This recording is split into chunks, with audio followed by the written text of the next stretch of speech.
So yeah, my philosophy to picking up women, I can tell you.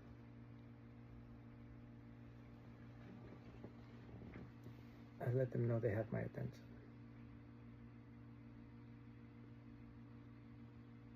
Then I let them know they have my interest. And then I continue hanging out, being myself.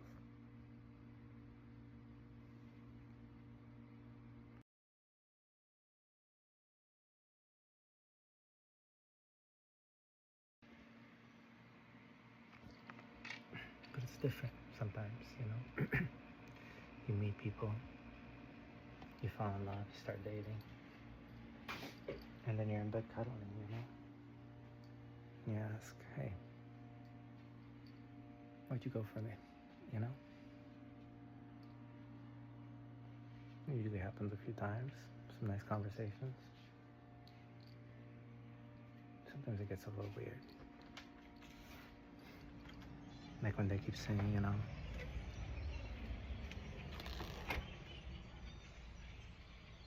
because I thought you'd be really easy to change. To make you however I want you to be.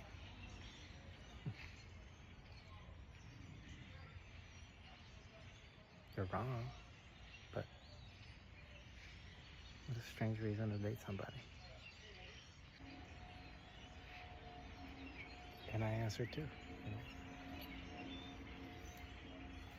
Because I like the way I feel around you. Because I like the way you treat me. You know? And I give you examples. Like how you can't keep your hands off of me in the grocery store. You know? Those sorts of things. So we both learn about each other. And then you get in a relationship. And I notice things right away. You know, the first couple of dates, first couple of times you sit, watch some show together, you're off your phone, hanging out. And me, well, that's my go-to. You know, we're hanging out. But then you see him, you're mostly on your phone. Okay. Whatever, right? And then, oh, you hate when I touch you. You record. Okay. It's okay. You know, you want me sometimes. And it's happening more and more often. Oh, now it's just always. If I touch you, you record. You know? Sometimes you can't be in a relationship.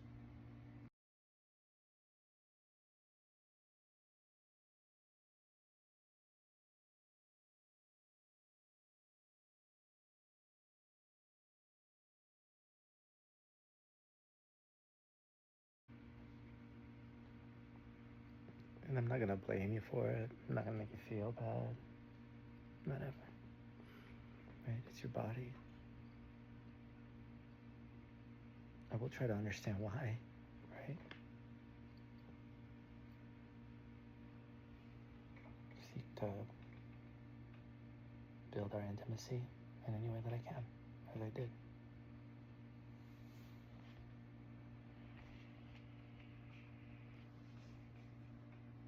But then, you know, as years go by, and you can hardly be in the same room as me. Can't sleep in the same room as me, the same bed as me for years.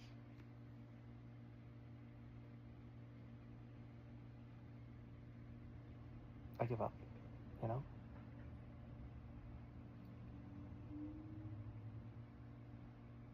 On the whole thing. If I have to. Yeah.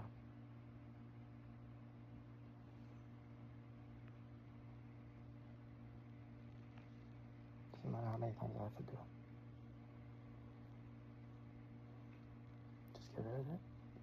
rebuild. Get rid of it, rebuild. I've done it hundreds of times in my life. Just rebuild. Rebuild myself, rebuild my environment. It's easy for me.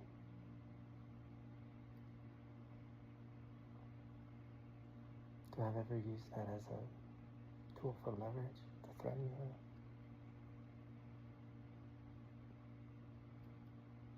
I can go out in the woods and rebuild and build something that when you find out about it, right, I could do that. So, no, I cared. I really, really cared about you, about your family, about our family.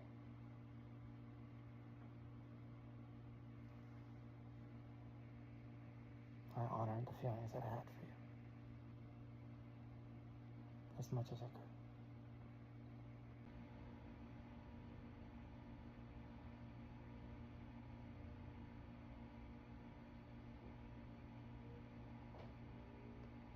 Everywhere. Always. All the time. Yeah. Like when I was bouncing out of Chicago and I stopped at a few bars. Just sat down for a few minutes by some guys playing pool. Said hi. Bounced. Forgot my wallet. Came back for it.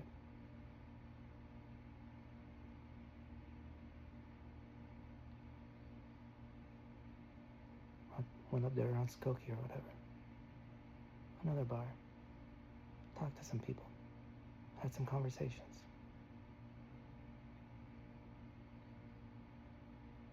Or to the strip club,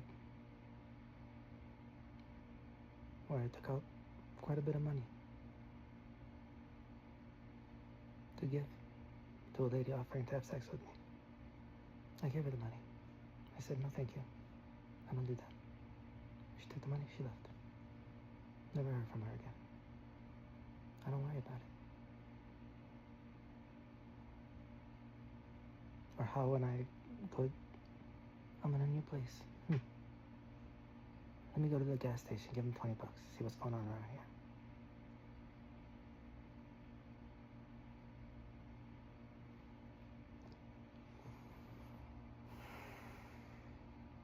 But, you know, when you operate in fear,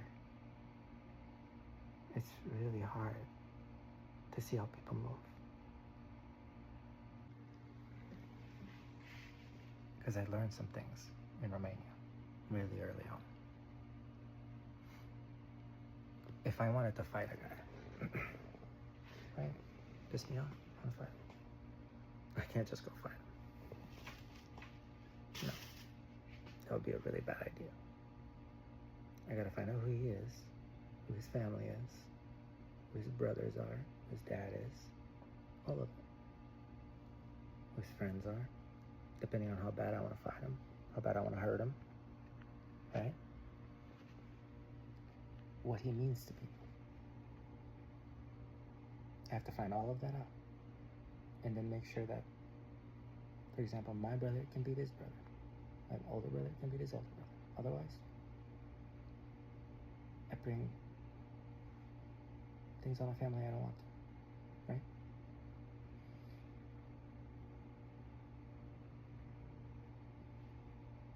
And I could always fight him. Yeah, anytime I want to. In fact, it was a good tool too. When you don't let the patriarch and the matriarch know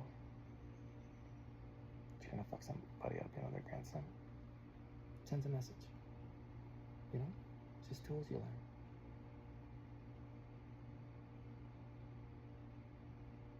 And meanwhile, I'm the older brother. Yeah. You can ask my siblings. What happened when I came back to Oklahoma?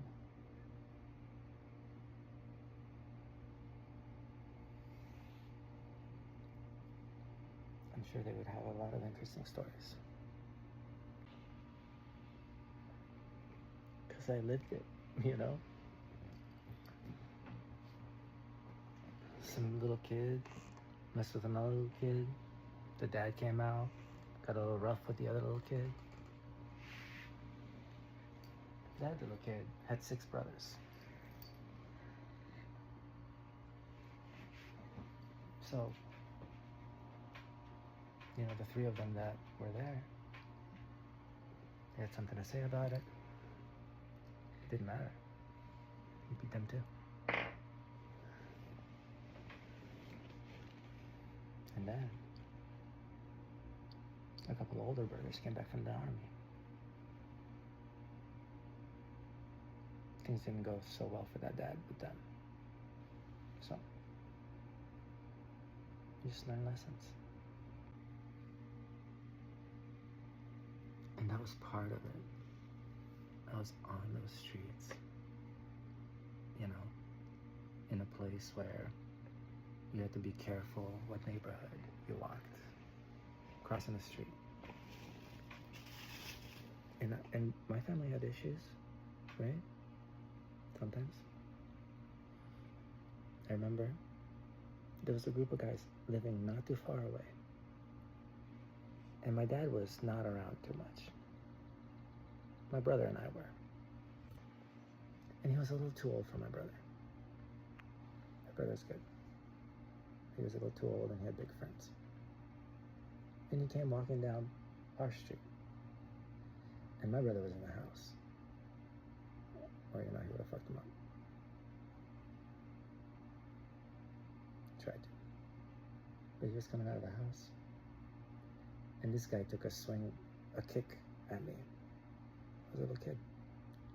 He was in his 20s. Thankfully, I was always surrounded by older guys. So the school guy took it, you know, blocked it with a bottle. He was holding a bottle of siphon. He blocked it, put a dent in the back of the car. Whatever, just an incident, right? Guy walked off. My brother came out. And then my dad comes back. What happened? Oh, okay. Then my dad takes me and goes talks to the guy.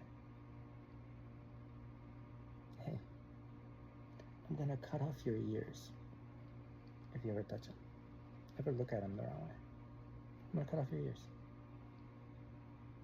Cool? Cool. And they were my best friends after that.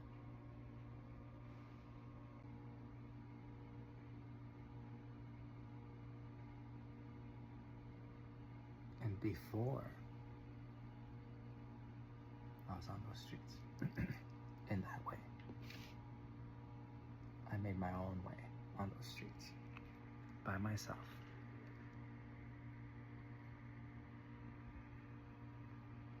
After my mom left, I was 9 years old. She left me with her mom. I didn't like it there. But that's where I started building.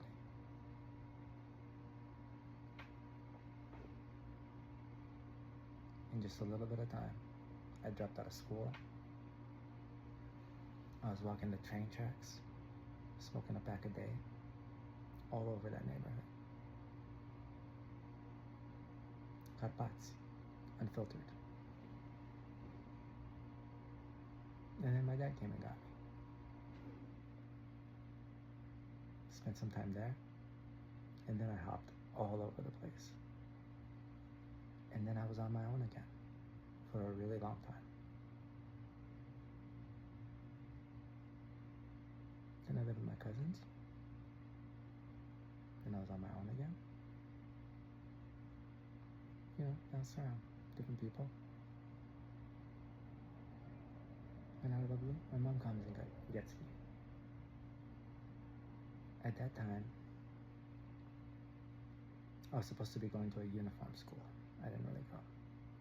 I was just on my bike, by monuments and statues, just doing tricks on my bike, hanging out, pretty much all day.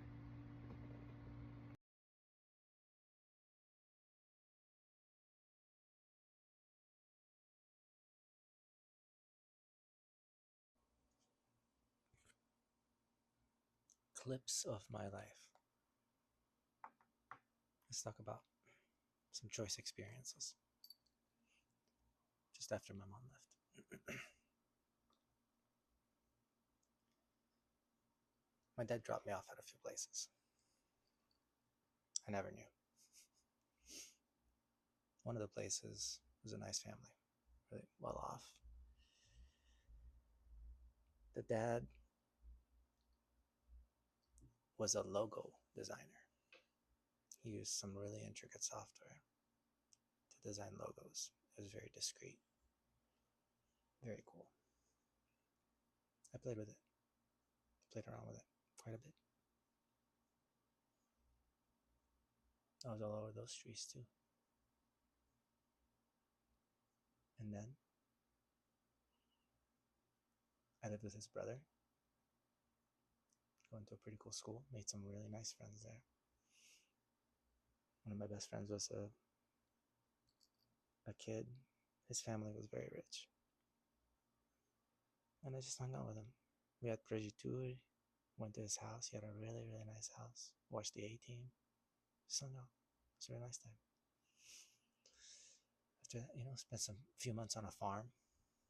That was really fun, taking care of animals, taking them to the pasture, bringing them back, picking up the eggs, swimming in lakes, feeding the pigs. All of this, really fun. And of course, the fresh fruit all over, climbing trees and eating the fresh fruit, going to watermelon patches. It's a really nice time. I love the farm. I was afraid of the little horse. I would not ride the little horse. So when I brought all the animals back from pasture, I'd ride the cow, just holding on to all the all the other ones. Just a fun fact. And then things got a little rough.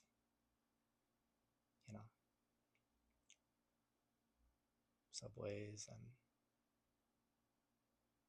riding the bus from one side of the city to the other, catching the snooze, for a while, for a really long time. Felt like a while, felt like a long time.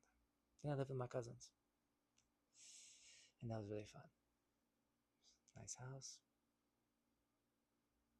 They had the foam letters and numbers in the bathroom.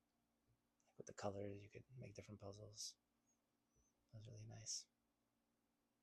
And it was just us, they were one's 1 year older than me, one's 3 years older than me, or something like that.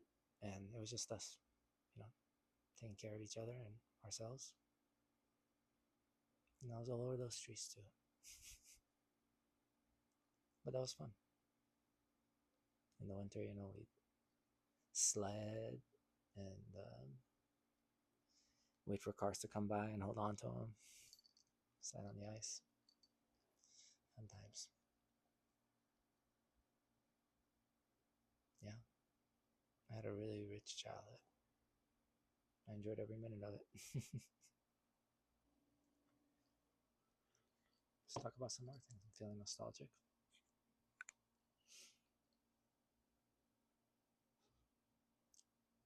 When I started my trek, I started around my boy cousins. And that was cool. Hung out around there for a while, stayed with them for a while. Their parents were in town.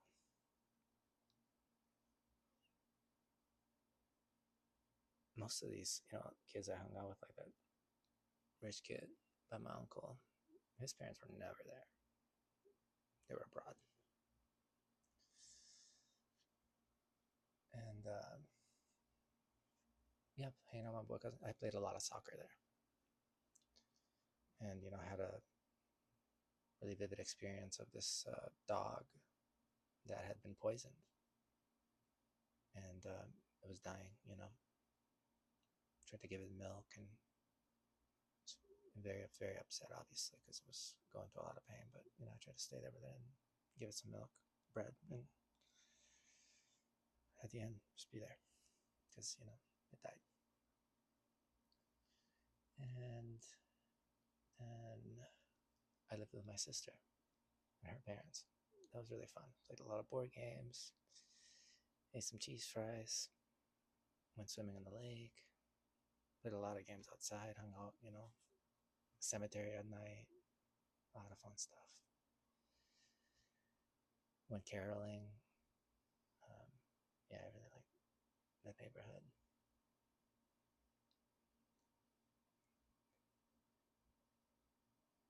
Yeah,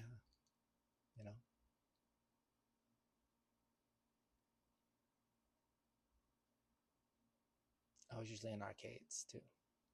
I frequented arcades everywhere I went. I frequented arcades, cool theaters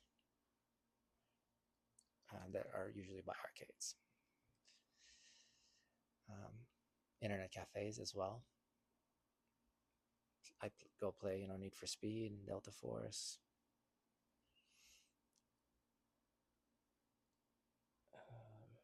So,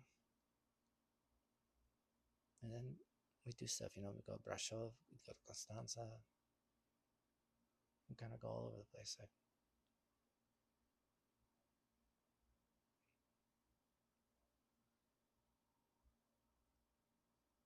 I always learn something. And I always have fun.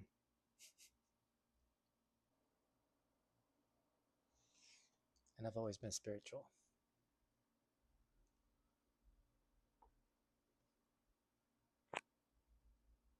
So my earliest memories are little kid church. They had the little figurines and a whole setup, pasture, bringing to life all those different Bible scenes. And I spent every single night on my knees before I went to bed praying. And every time I looked up, it brought me nothing but joy. So yeah, I was always spiritual. And in time, right before my mom left, I was about 8. I got baptized. That meant a lot to me.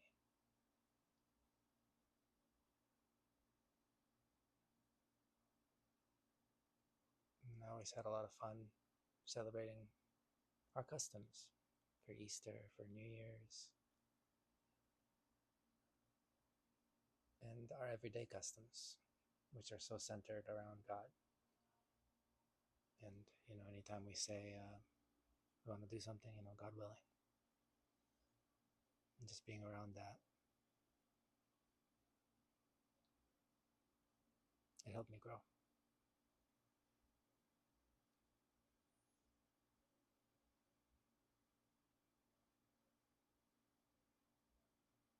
And I met enough people that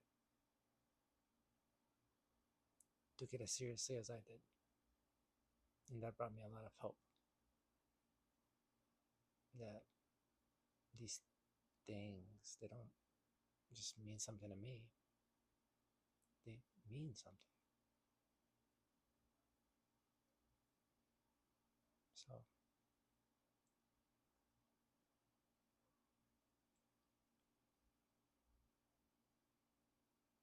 I learned to listen.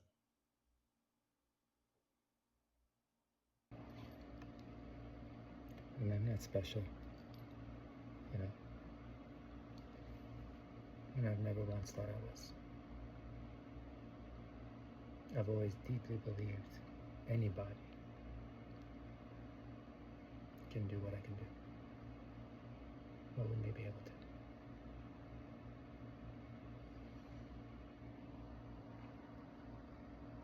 Anytime I'm in a situation, feeling out of my element, just take a deep breath.